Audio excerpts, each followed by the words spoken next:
آج ہم دیکھیں گے حدیث نمبر 16 اور ان ابی ہریرہ رضی اللہ تعالی عنہ، حضرت ابو ہریرہ رضی اللہ تعالی عنہ سے روایت ہے، آپ نے فرمایا اجتنبوا السبع الموبقات، 7 ہلاک کر دینے والی چیزوں سے بچو۔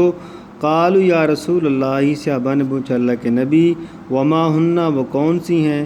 قال، آپ نے فرمایا الشرک باللہ، اللہ کے ساتھ شرک نہیں کرنا، والسحر، جادو ٹونا نہیں کرنا، وقتل النفس التی حرم اللہ، اور کسی جان کو قتل نہیں کرنا جس کو اللہ نے حرام قرار دیا، الا بالحق، سوائے حق کے، وآکل الربا، سود کھانا، واکل مال یتیم، یتیم کا مال کھانا، وتولی یوم الزحف، اور کیا اور میدان جنگ کے دن بھاگنا، وقذف المحصنات الغافلات المؤمنات، مومن بھولی بالی پاک دامن عورتوں پر تہمت لگانا۔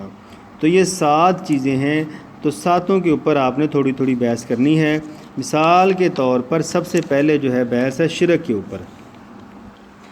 تو شرک بہت بڑا گناہ ہے۔ شرک کے بارے میں آتا ہے کہ ان اللہ لا یغفر ان یشرک بہ ویغفر ما دون ذلک، اللہ تعالیٰ مشرک کو معاف نہیں کرے گا، اس کے علاوہ جسے چاہے گا معاف کر دے گا۔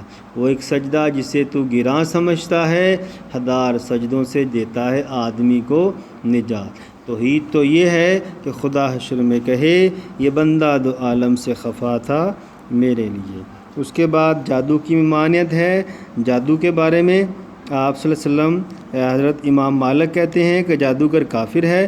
اس سے بچنے کا بھی طریقہ یہاں بتایا گیا ہے۔ ناحق قتل کی مذمت ہے، اور سود کی لعنت ہے۔ سود کیا ہے؟ اللہ اور اس کے رسول سے جنگ ہے۔ یتیم کا مال کھانا اور میدان جنگ سے فرار ہونا، اور پاک دامن عورتوں پر تہمت لگانا، یہ 7 چیزیں ہیں، اور ہر ایک کے اوپر آپ نے بحث کرنی ہے۔ اور مومن کے اخلاق میں یہ شامل ہی نہیں ہے کہ ان میں سے کوئی بھی کام کرے، کیونکہ مومن کی صفت اللہ نے، اقبال نے یہ بیان کی ہے، ہر لحظہ ہے مومن کی نئی شان نئی یان، گفتار میں کردار میں اللہ کی برہان، آخر تک آپ یہی کریں گے گا۔ ملتے ہیں جی نیکسٹ حدیث کے ساتھ۔ اللہ حافظ۔